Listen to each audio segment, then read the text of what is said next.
For years I wanted to learn to carve with a hip to the snow, but I couldn't and I would often fall. Closing the gap between the hip and the snow felt far, far away. Learn with me drills, theory and data as my coach and Carve push my skiing. And because I need some help to get better, I brought expert ski coach and YouTuber Tom Gelly with me today. Thanks, I'm thrilled to be here, Jens. And not only that, I brought Alex from Carve, and he's gonna help break down my technique in data. Let's go skiing now. She said, stop it. You always let me down when I want you. I can't help it, but I can't let you forget me. So Jens, what exactly is your goal this week? Well, I think I'd be smiling ear to ear if I could do sick carve turns with a hip to the snow. I think there's a lot of people out there that want to learn it, and not that many that can do it. It's kind of like the backflip of piste skiing as I see it. Yeah, if that's the goal, let's go take a look at your skiing, see where we're at, and then I can make a bit of a plan and we'll get started towards that backflip of skiing hip to snow turn you're after. See. Let's do it.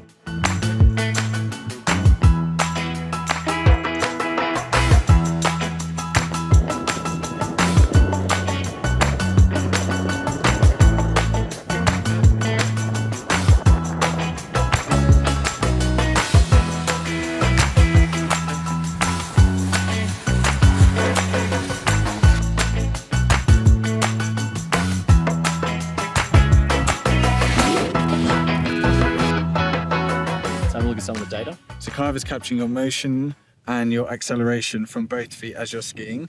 And what we're able to do is isolate different components of that movement. I've pulled out the edge roll. This is just an intermediate skier. So this is the start of your turn on the left and the end of your turn on the right. And the edge angle goes from 0 to maybe 40 degrees for an intermediate and back down again. And they're looking pretty shaky. Now for context, I pull in an advanced skier.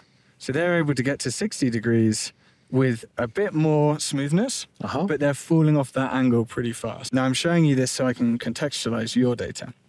So your data is looking really good. Ooh. So this is from a run where you were in Chile and you were doing these really nice smooth carves, and you're obviously scoring a higher edge angle than an advanced skier. But particularly interesting is how you're able to hold that edge angle throughout the apex and really shape your turn to go around the hill. Now the really interesting thing is, could we pick apart the difference between you and an even more advanced skier, Tom? Cool. You and Tom have some really significant differences. Tom's able to get to 78 degrees, whereas you're only at 65.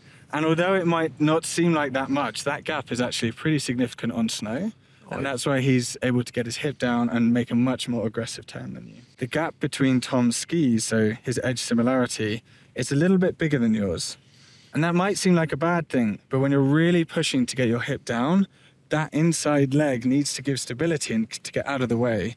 And that's also one of the reasons why Tom is able to get much lower and push much more round aggressively through the turn. Wow. What will be really interesting is you talk about closing the gap between your hip and the snow. Well, in the data, I'd say it's closing the gap as well, right? We're closing the gap between 65 degrees and 78. And it's that gap that I want to see you close over the next few days. Yeah. Well, that was cool to see, I gotta say. What's your plan to make me look more like you and close the gap? Okay, all right, well, I think we work on sort of the middle to the end of the turn. We've got a couple of drills for you to really get you to feel what I'm feeling.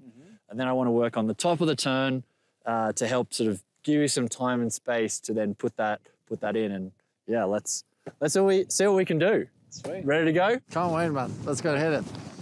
So the first drill I want to run with you is the hand drag drill. Nice.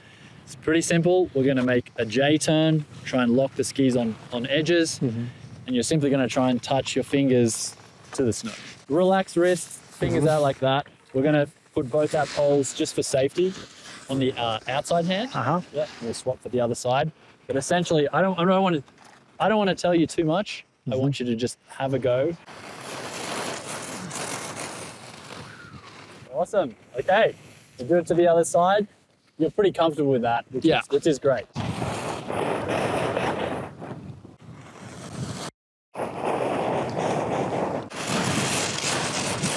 Nice. Okay, so that drill was well in your comfort zone, yes, but people watching that might really be challenging you just at that point.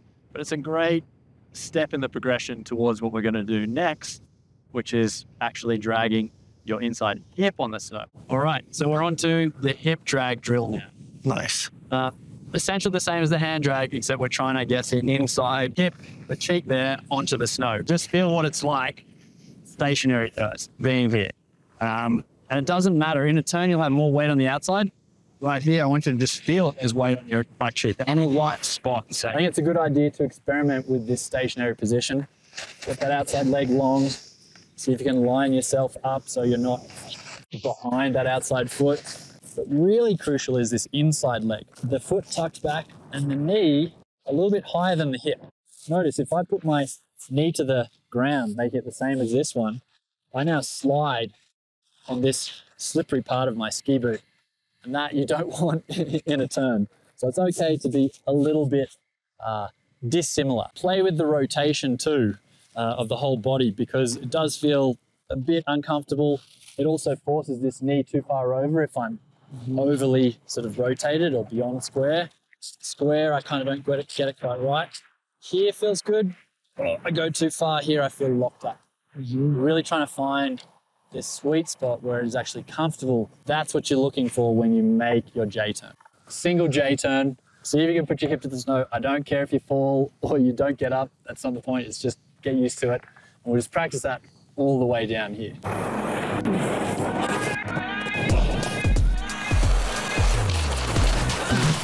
Wow, awesome. That's the first time I ever touched the hip to the snow. I don't usually see my students do it first go, but you're absolutely the right level to get used to it. Let's go give it a go to the other side.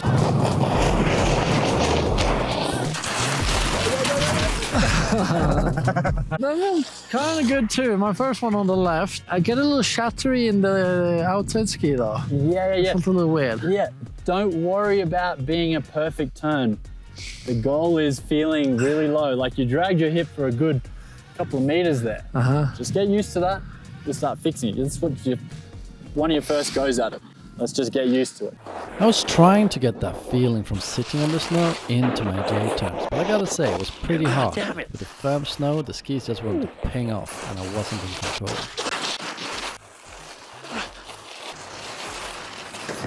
Woo. So we've got some reps happening. I just want to ask you, what's the main thing you feel like not going right? I've been a bit more back-seated lately, I think. I would agree. That's my only one bit of feedback. Your upper body weighs a lot more than your lower body. Where you adjust your upper body will make a bigger difference. Kind of like a little bit too open with your chest. So really hunker down, elbow forward, but it's here. That's the difference. It's gonna feel, yes. Versus that. That's where you, yes. That's more what I want you to feel. Let's do a few more reps, see if that helps.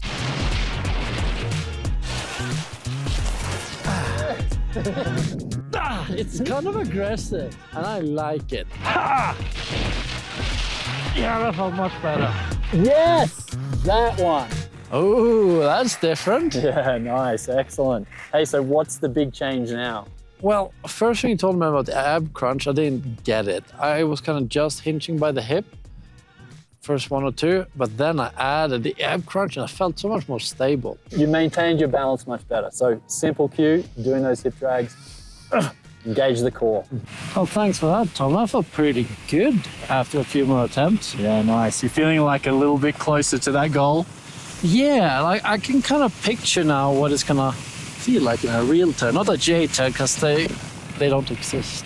That's true, yes. Well, if you're ready, I'd like to show you the next step, looking a little more at the top of the turn. Ooh. I brought you to a flat spot here because I'm interested to know how you think about starting those carve turns you've made today. I started thinking about it at the bottom third of the turn. I'll be here, release that pressure by like softening this leg. So the skis are kind of coming a bit forward here, tipping or toppling down the hill. But that's how I try to get high edge angles right now. Okay, and it's working really, really well up to this point. Something I'd like to focus on at the top of the turn changes you just thinking about moving your body down the hill to focusing on turn shape and seeing if you can take your center of mass more across the hill and use your feet to create the angles. So see the difference, the felt difference if I go towards the camera. So I come around, you're chucking everything this way. I feel I come around and I cross over, but then I feed my feet out and I really am patient in the top of the turn, guiding my feet out instead of my body down the hill to create the earlier edge angles. So Jens, I would say it looks like you start a turn very much this way, toppling. The skis kind of stay in the same place. So instead of just going this way, I'm going to focus down lower and almost point my feet away.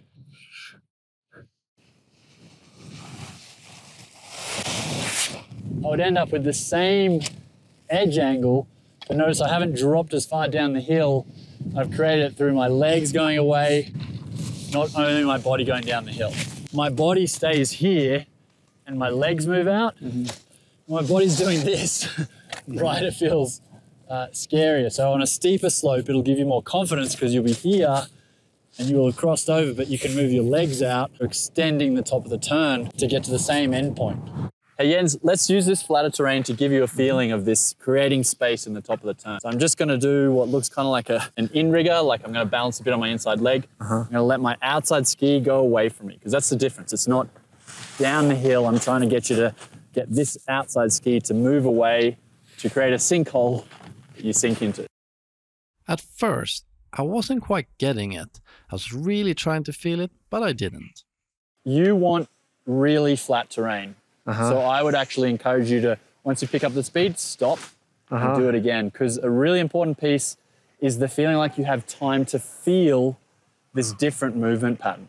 So I'm going to start here, dead stop still, go out, other side, maybe get 4, pull up. Legs out.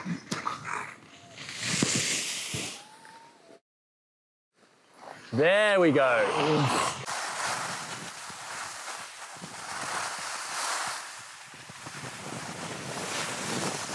So way better starting from a dead standstill so you can feel it.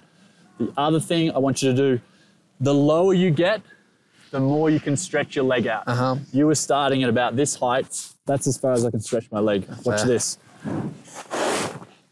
I wasn't getting it quite at first, but it did make sense to me at this point that to stay a bit lower, I get greater range of motion. How was that? Well, it's starting to make sense to me kind of how you let the ski away from you, creating the edge angle, instead of like me toppling down, leaning down, inclining, angulating. Because I can see if I then stack it on top of each other, the ski is getting away from me, inclining on top of it, angulating on top of it. You know, if you use all techniques, then you can maybe get higher angles. You're getting it, Jens. You're getting the right feelings. And that drill, the main purpose is the feeling of the leg extending away to create the angles, like you said, instead of this. It feels good. I look forward to try it on something a bit steeper and with both legs. We practice on the flat. Great terrain here for you to put it into your free skiing. I just want you to get the feeling of your leg moving away from you, not just you moving away from your leg.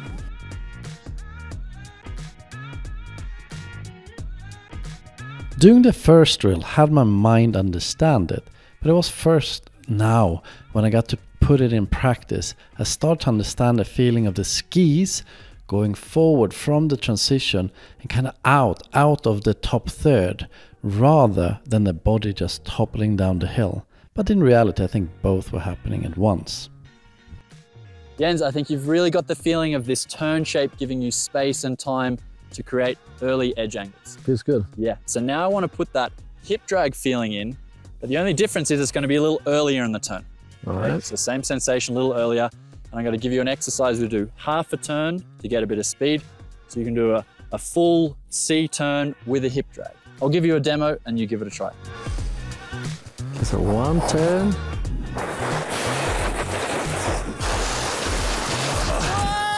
Yeah! That looked like a real turn. Not like the silly J-turn butt drags. And you got the timing right. Yeah, the timing there was like almost fall line, no? Yeah. It didn't even feel hard. Dude, well done. Was that super fun? Yeah. Well done, buddy. Whoa.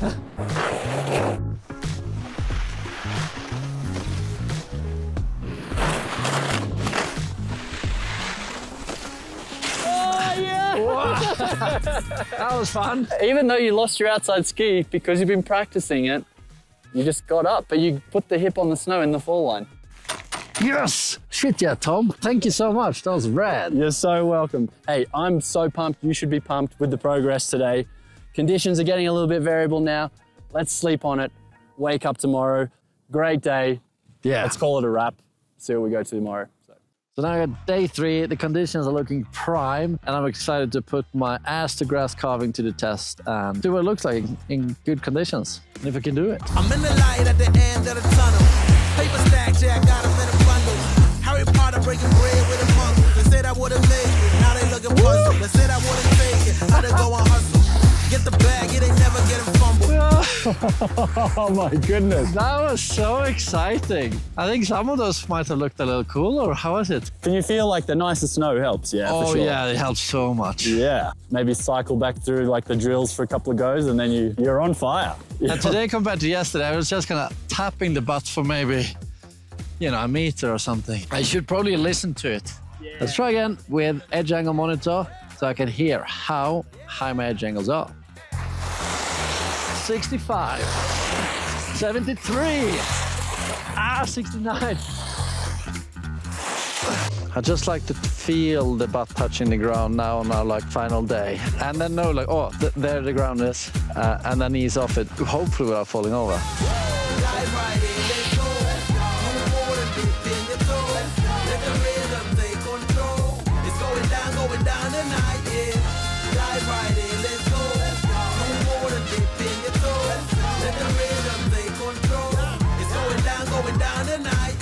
Oh, there it is. You're just hovering above the snow. That's kind of where I'm aiming for.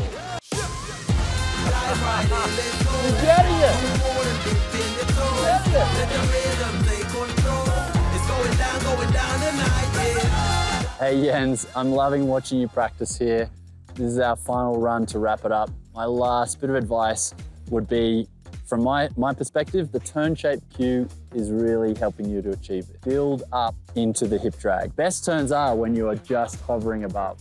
Turn shape and build, that's it. Time to put the lessons learned together. Pull inside leg crazy high. Crunch the abs and get the upper body forwards. Turn the skis out of the top third. Low transitions.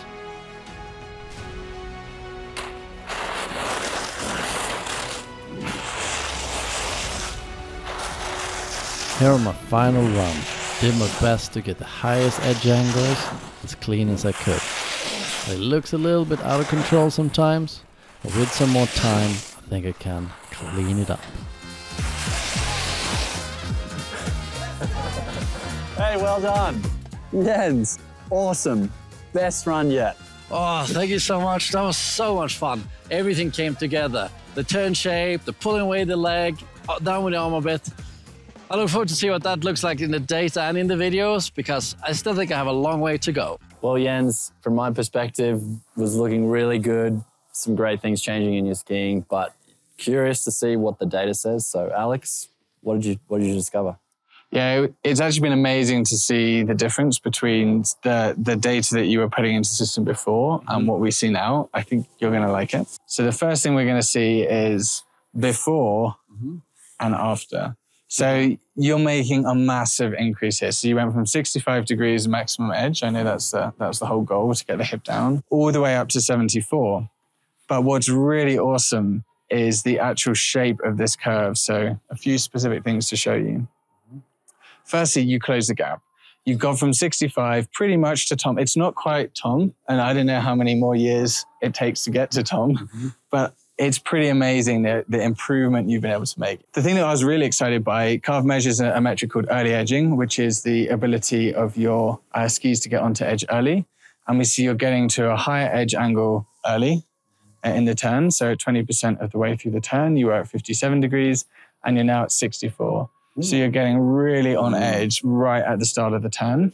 And you actually keep increasing that edge angle even more going into the apex. So that's really, really impressive. Now, I actually thought I'd show you with Tom and I'd just take the names away, because just looking at the data, there's very, very little to split you guys apart. There's some tiny things that Carve's picking up, But on the whole, this is pretty amazing expert level data. So you definitely leveled up. Awesome. So just for the record, you're pretty close at 74 versus 78. So this is one of Tom's best runs.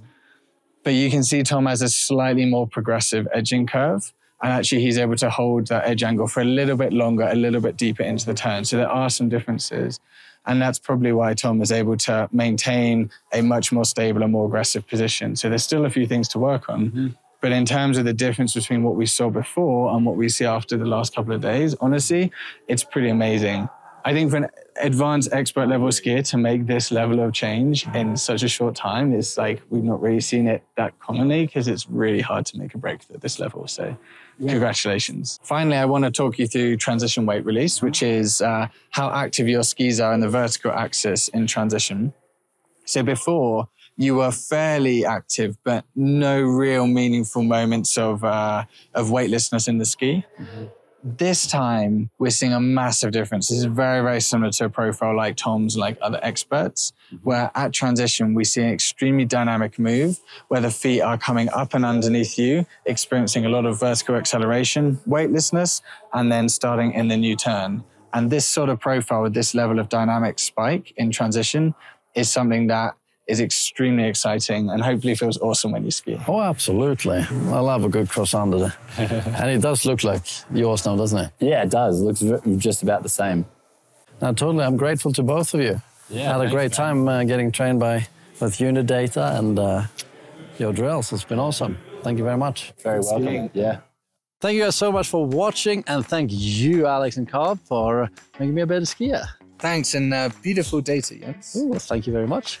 And thank you, Tom Galley, Big Picture Skiing, for really pushing me. It's been awesome. You're very welcome. I've had a great couple of days.